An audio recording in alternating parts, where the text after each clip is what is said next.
On pensait jamais dire ça dans une vidéo un jour, mais dans 66 jours, on remet les clés de la maison. Ça y est, la maison est vendue. On est excités, on est terrorisés, on a le vertige, mais on est prêt à tout vendre pour vivre sur la route à temps plein. Depuis qu'on a annoncé la nouvelle sur nos réseaux sociaux, vous nous avez posé plein de questions, les doutes, l'argent, les enfants. Puis aujourd'hui, on répond à vos questions. Ça y est! Ça y est! Mais avant de commencer, je veux juste vous dire que ça a été une montagne russe d'émotions du moment où on a mis la pancarte à vendre. Tout va bien. Tout va bien? Tout va bien? Tout va bien? Hein? On a une offre! Wow! Et la pancarte vendue. Tadadam! C'est fait, c'est officiel. Et encore aujourd'hui, il y a beaucoup d'émotions, mais on va vraiment tout dire à partir de maintenant. La première question qui est revenue le plus souvent, c'est comment la décision est née. Ça fait 2 ans qu'on regarde des YouTubers partout sur la planète qui sont en VR puis qui ont fait ce move-là. Puis à chaque fois, on dit « My God, que ça a l'air le fun! Ah, ils en ont mis l'air de triper! » Mais on était toujours sur notre sofa. Puis à un moment donné, on a dit « Pourquoi que nous autres non plus, on le fait pas? » Puis dès qu'on était sur la route avec le Classe C quand on a commencé, dès qu'on entendait le mot « full-timer » que des gens disaient qui étaient à temps plein sur la route, on capotait, puis on n'arrêtait pas de poser des questions, puis vous avez fait comment, puis comment c'est, avez-vous des regrets? C'est la question qu'on a le plus souvent demandé, puis qu'on se fait demander, ou qu'on va se faire demander encore plus, c'est allez-vous avoir des regrets, pensez-vous? Puis tout le monde nous disait non, on n'a pas de regrets, on n'a jamais eu de regrets, on n'en a pas, on tripe, on aime ça, on aurait dû le faire avant. Fait que là, on s'est dit, à un moment donné, on s'est regardé, puis on s'est dit, OK, on arrête d'en rêver, là, puis on passe à l'action. On le fait. On le fait, c'est go. Puis c'est comme étape par étape. Puis je comprends que pour certains couples, il y en a peut-être un des deux qui est un petit peu plus accroché à la maison ou à ce que ça peut représenter ou qui a besoin d'un peu plus de stabilité. Nous, on a été 4 ans à commencer à voyager. Le premier achat qu'on a fait, c'est un classique. On a acheté sur un coup de tête et on a commencé à voyager 1 semaine, puis 2 semaines, puis 3 semaines, puis 4 semaines. Et revenir à la maison, c'était un peu moins intéressant. Puis on a mis même notre VR, le classé, en location, donc ça pouvait générer de l'argent en plus. Puis quand il partait, On capotait. On voulait pas qu'ils partent parce qu'on disait « Oh merde, ces gens-là, ils s'en vont voir le lac Saint-Jean. Ils s'en vont en Gaspésie. Ils s'en vont visiter plein de choses que nous aussi, on aurait envie de visiter. » puis on a commencé avec un classe C et il était parfait.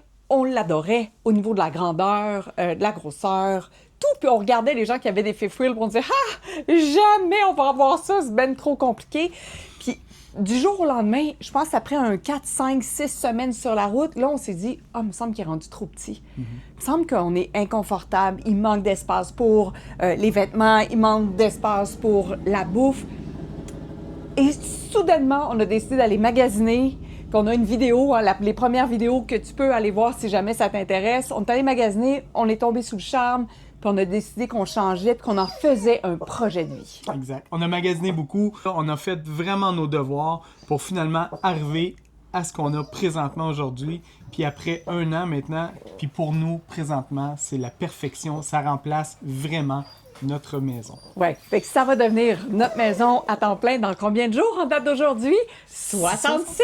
66 jours, donc le 4 avril 2026, on remet les clés et c'est terminé au niveau de la maison de briques, mais on aura bien sûr la maison sur roue. OK, l'autre question qui est revenue souvent. Avez-vous des peurs et des doutes? Des peurs et des doutes, on se les fait demander souvent. C'est sûr que les doutes, moi, j'en ai pas. En fait, c'est ça qu'on veut faire. Dès qu'on est sur la route, on est bien. On pense pas de revenir à la maison. Des peurs, ben c'est sûr que c'est de voir comment ça va aller. On n'a plus de maison. Fait que là, on ne sait pas. On a toujours eu une, mais là, on n'aura plus ce pied à terre-là. Comment ça va être? Est-ce que ça va être un petit peu débalancé, un peu, mais on retourne à la maison, mais oh non, il n'y a plus de maison. C'est notre maison. Donc, c'est pas vraiment des peurs, mais c'est comment on va s'ajuster à cette nouvelle vie-là, qui est, des fois on va être ici aux États-Unis, des fois on va être au Québec, on va voir nos enfants, comment on va s'ajuster, c'est plus ça, mais je pense pas que c'est des peurs ou des doutes, je pense que c'est vraiment comment on va s'ajuster à ça. Et on ne sait pas combien de temps on va faire ça. Et on ne s'est pas mis d'obligation à se dire, OK, il faut absolument faire ça 1 an, 2 ans, 3 ans, 5 ans. Non, si dans 6 mois, dans 8 mois, on sent que avoir un pied à terre quelque part officiellement, c'est important, bien, c'est ce qu'on va choisir. Autrement, je pense que la plus grande peur qu'on avait, c'était le regret de ne pas le faire. Et ça nous pesait. Parce que quand on se disait, OK, à la fin de notre vie, dans 20 ans, dans 30 ans, dans 40 ans, est-ce qu'on se dit, on a bien fait de garder la maison, ou on se dit, Colin, pourquoi on ne l'a pas fait? C'était ça, la plus grande peur, de mourir avec ce regret-là, qu'il y ait un pépin de santé qui nous empêche de partir. C'était vraiment de se dire, OK, est-ce qu'on peut se décloisonner l'esprit, désapprendre ce que ça devrait être, 50 ans, 60 ans, 70 ans, puis avoir sa maison jusqu'à la fin de ses jours. Puis un des cadeaux qu'on trouve qu'on offre, qui est fantastique à nos enfants, c'est de ne jamais avoir à vider notre maison. Nous, ça va être fait. Et il n'y aura vraiment pas grand-chose à jeter ou à se débarrasser si jamais notre vie venait à se terminer abruptement. Les enfants, ils ont une maison présentement avec plein de stock dedans où ils peuvent venir piger du stock pendant 2 mois pour partir avec du stock qui leur manque dans chacune de leurs maisons ou appartements. Donc, puis tu sais, vendre une maison, ça veut pas dire que c'est terminé après. Non. Si on fait ça pendant 1 an puis on est tanné, ben on reprend d'autres choses. Je veux dire, on tombe pas dans le vide, là. On sait qu'est-ce qu'on fait. On se demande juste combien de temps ça va durer. C'est-tu 1 an, c'est-tu 10 ans, 15 ans? Mais présentement, on peut pas le savoir. Et là, on parlait des enfants qui vont venir, oui, chercher le matériel dans la maison. Il y a le sofa qui risque d'être matière à chicane parce qu'il est super confortable. Mais, puis on va t'en parler, le 8 mars à 11h au Salon du VR à Montréal, le fameux sofa. Si tu es dans le coin, je t'invite à venir nous voir en conférence le 8 mars à 11h. Mais on va parler des enfants de la famille parce que parmi les messages qu'on a en privé, c'est oui, mais attends là. Moi aussi, j'ai un parent vieillissant. Vous n'êtes pas des grands-parents. Oui, on est des grands-parents. Comment vous faites pour aller au-delà de la famille étant la valeur numéro 1? Comment vous faites pour vous séparer de votre famille, de vos enfants? En fait, on ne se sépare pas de la famille. On ne les laisse pas de côté. En fait, c'est que nous...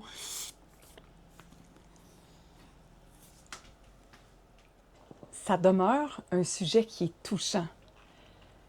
Puis ça demeure beaucoup... Ça prend beaucoup de courage pour prendre ce type de décision-là. Mais Fred et moi, on s'est rencontrés, on avait déjà des enfants, on en a eu un en plus. Et on n'a pas vécu la joie d'être un couple sans souci, sans attache, sans responsabilité. Est-ce que ça veut dire qu'on ne s'ennuie pas? Non. Est-ce qu'on apprécie beaucoup la relation avec nos enfants? Absolument. Est-ce qu'ils sont excités à l'idée qu'on parte et qu'on réalise ça? Vraiment beaucoup. 10 sur 10. Ils capotent. Puis je pense que c'est une inspiration pour eux de dire... Puis ils nous disent, vous faites bien. Ouais. Vous faites bien.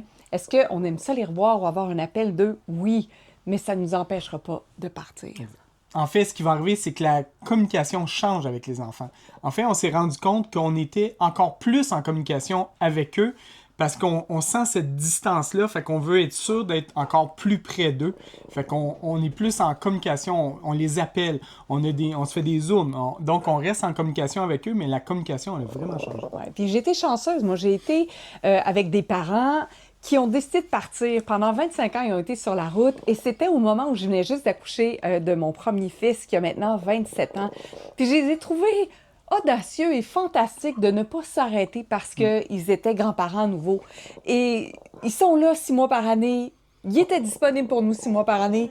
Puis il y a 6 mois par année où ils ne l'étaient pas. Ça va être la même chose pour nous. Puis on s'entend, si jamais il y a une urgence, bien, on va prendre un avion puis on va revenir. C'est certain. On laissera personne dans le malaise. Puis mon père, qui a 81 ans, nous encourage. Puis il dit, maudit que vous faites bien. Puis il a sacré la première fois même, tu sais. Pip, qu'est-ce que tu fais bien? Vous faites bien. Oui, c'est ça. Qu'est-ce que vous faites bien? Tu sais, il dit, si j'avais su que ta mère était pour mourir à 75 ans, on en aurait profité encore plus. Puis ça nous a donné un bon coup de pouce en disant, OK, tu sais, on fait bien d'en profiter. Même si on n'avait pas besoin de lui pour décider de sa sagesse d'homme de 81 ans qui avait beaucoup voyagé. Il dit, vous faites vraiment bien. Fait que c'est là qu'on est, puis on comprend très bien. Puis si vous avez des doutes par rapport à votre famille, tu sais, ce serait vraiment intéressant. Vous pouvez nous les partager dans les commentaires. Si vous avez des questions, ça va nous faire plaisir d'aller un petit peu plus en profondeur. On voulait vraiment prendre le temps de vous dire par quoi, quelles étaient les émotions qu'on pouvait traverser. Puis on le voit, tu sais, des fois, il y en a un qui est émotif. Des fois, moi, je pense à mes garçons qui partent de la maison parce que la maison, vous savez, dans 66 jours, c'est la grande envolée. Ça veut dire que nous, on quitte la maison. Mais j'ai 2 enfants aussi qui quittent la maison. En fait, Simon, mon plus vieux, et Tom, qui est notre enfant, ils s'en vont en appartement, chacun de leur côté. Des fois, j'y pense, je fais comme... OK, tu sais, c'est tout le monde en même temps qui part de la maison, mais en même temps, pour nous, c'était comme une espèce de projet familial. Les enfants, ils étaient contents pour nous, ils étaient prêts, ils aimaient l'idée de partir. On leur a comme donné un petit coup de pied dans le derrière, puis ça faisait en sorte qu'ils passaient à l'action. Fait que c'est un projet familial. Vendre la maison, c'est un projet familial. Puis même si on en a 2 aussi qui sont partis, ça fait un petit bout, c'est un projet familial. Tout le monde a hâte au mois de mars quand on va retourner pour vider la maison. On va faire un dernier Noël à la maison. Est-ce qu'on va pleurer? Ben oui, on va pleurer. Est-ce qu'on va faire des photos dans la maison? Sûrement. Mais quelle joie d'avoir ces émotions-là. Quelle joie d'avoir ces émotions-là. Puis de se dire, wow, c'est indépendamment de tout ce qui nous rattache émotivement à la maison, on le fait quand même. Voilà, l'argent à ne pas éviter comme sujet. On l'a aussi comme question. Oui, mais vous faites quoi? Vous allez faire comment? En vendant la maison, on s'entend que ça change complètement la donne. Calculez juste les frais fixes, un petit restant d'hypothèque, l'Hydro-Québec, les taxes. Déjà là, on s'enlève comme 10, 12, 15 000 par année. Les enfants.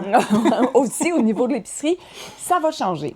On demeure avec du travail. Et on va continuer à avoir certains clients, quoique je vais probablement m'offrir une sabbatique. Je continue à aider les gens qui veulent être sur YouTube, à faire des vidéos, qui veulent apprendre à prendre la parole à l'écran. D'ailleurs, si ça t'intéresse, tu peux toujours nous écrire. On va continuer à travailler, mais beaucoup moins. Différemment. En fait, on a décidé de profiter, travailler et profiter, en fait. C'est qu'au lieu de juste driver des journées, de travailler de 8 à 8 puis dire « Oh, je suis fatigué finalement », c'est qu'on travaille par portion ou ce qu'on travaille un petit peu, on va prendre une marche, on va visiter et tout ça, on retravaille après. Donc, le travail est là encore, mais le désir de voir des nouvelles choses, le désir de voir cette liberté-là, d'essayer des nouvelles choses est là.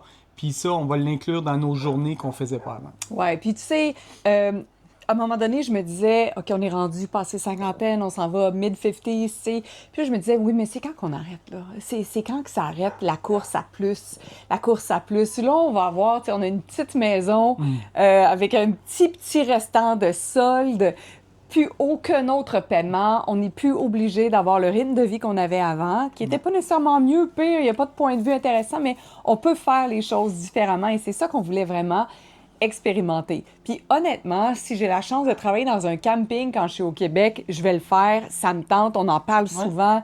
Ramasser les poubelles, m'occuper de la salle de bain, m'occuper de la réception. Le bingo. Ah ouais, je rêve de faire. Un camping, là, nous autres, un bingo en duo, ça serait malade. Je veux au moins animer un bingo une fois dans ma vie. Donc, tu comprends qu'on est prêt à encore travailler même de façon complètement différente. Puis, oui, on a eu des jobs prestigieuses, mais là, on se définit tellement plus par ça. On est prêt à faire autre chose. OK.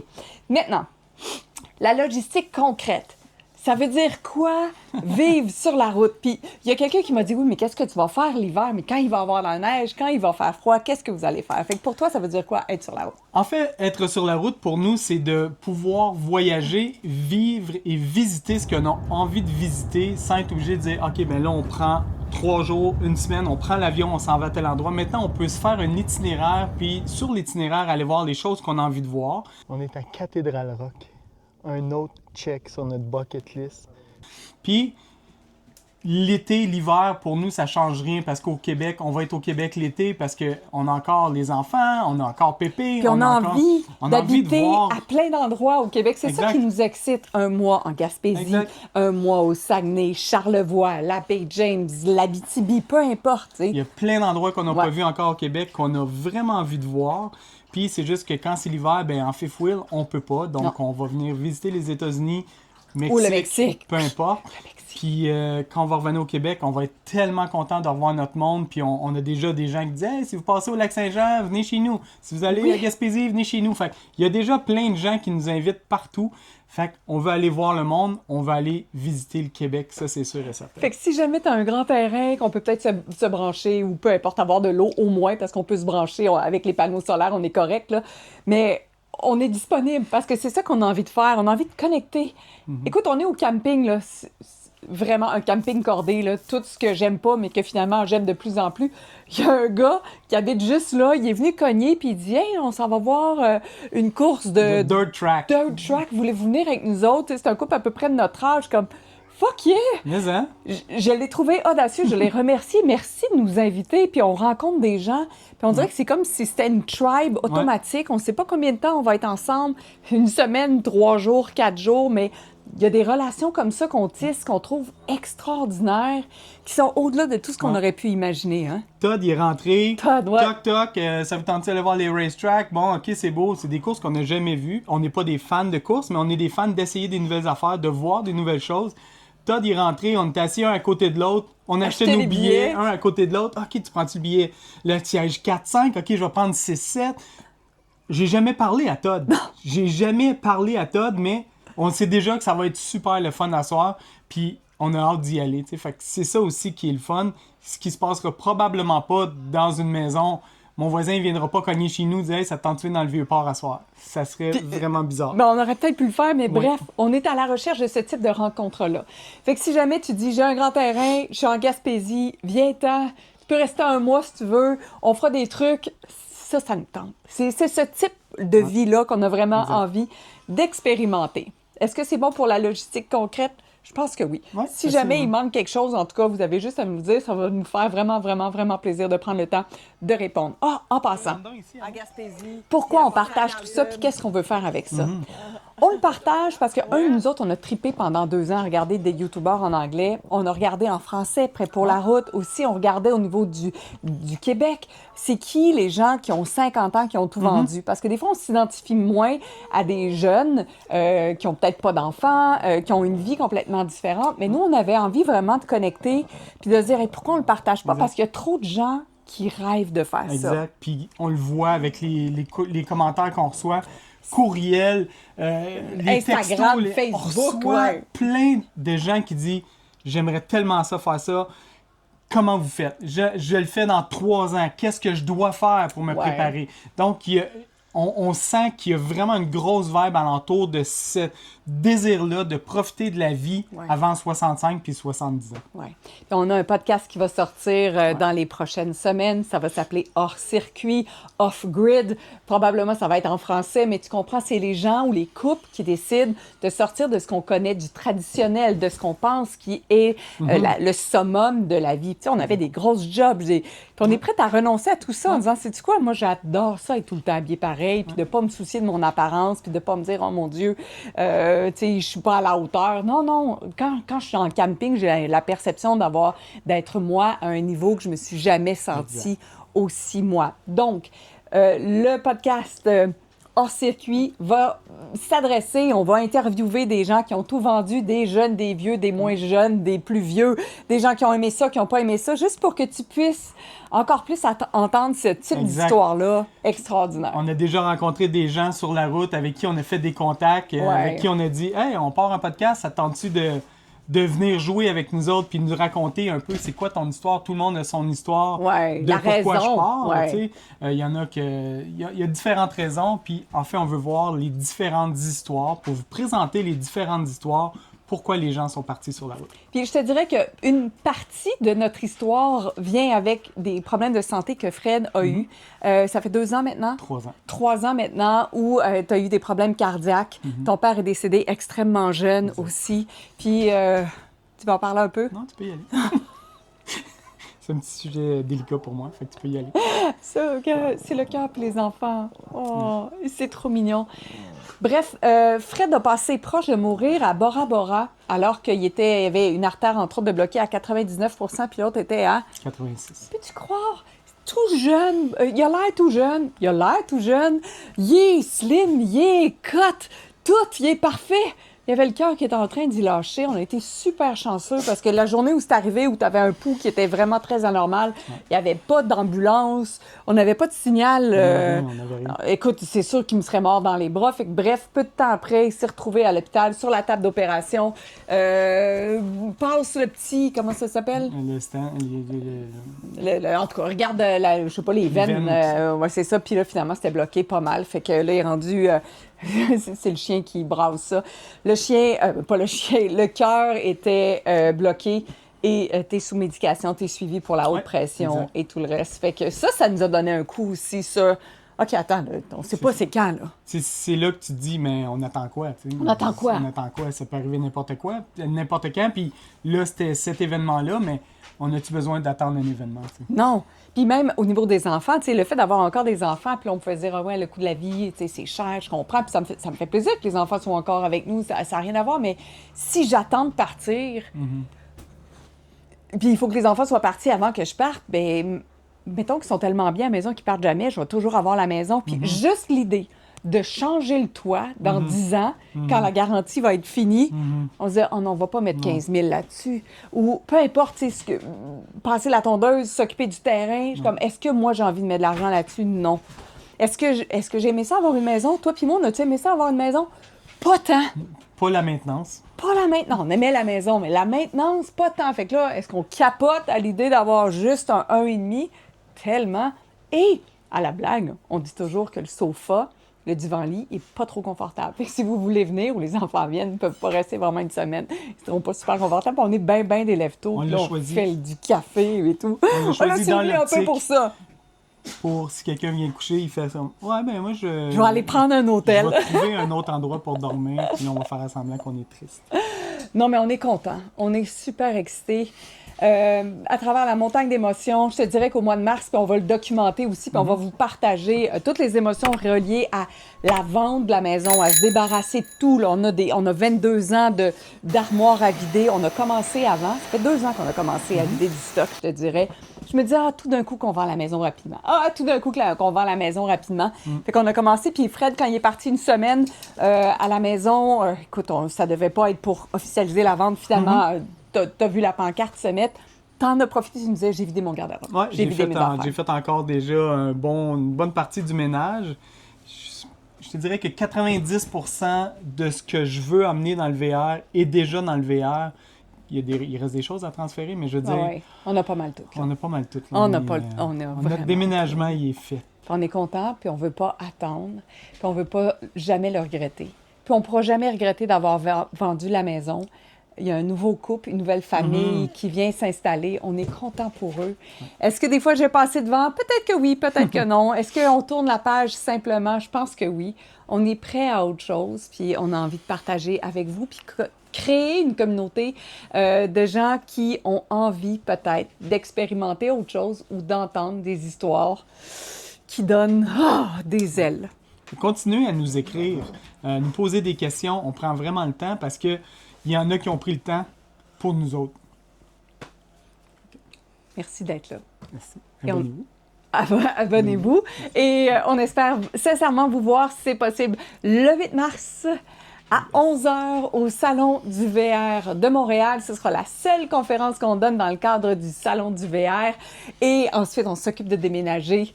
Puis on espère vraiment vous recroiser à quelque part sur la route. Au Salon du VR, on donne la conférence, mais ensuite, on passe la journée au kiosque Batterie Expert. Fait que si vous manquez la conférence parce que vous vous levez tard, venez nous voir au kiosque de Batterie Expert parce qu'on va jaser avec vous. On a vraiment envie de mettre des noms sur les visages, de mettre des visages sur les noms des gens à qui on répond à tous les jours. D'ici là, il y a plein d'autres vidéos que tu peux voir. Puis ne manque pas en mars le grand move de Karine et Fred sur la route. Ciao!